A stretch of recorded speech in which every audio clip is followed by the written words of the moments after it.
ಕನ್ನಡ ಕಸ್ತೂರಿ ನುಡಿದು ಕರುನಾಡು ಮಣ್ಣಿದು ಚಿಂತಿಸು ವಂದಿಸು ಪೂಜಿಸು ಪೂಜಿಸು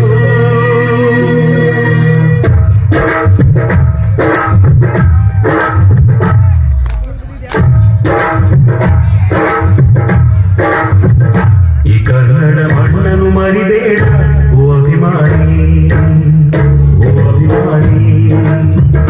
ಈ ಮಣ್ಣಿನ ಹೆಣ್ಣನ್ನು ಜರಿಬೇಡ ಓ ಅಭಿಮಾನಿ, ಓ ಅಭಿಮಾನಿ. ಸುಸಂಸ್ಕೃತ ಚರಿತೆಯ ತಾಯ್ನಾಡು, ಮಹೋನ್ನತ ಕಲೆಗಳ ನೆಲೆ ಬೀಡು, ಬೆಳೆಸದಿರು ಈ ಹೆಸರ.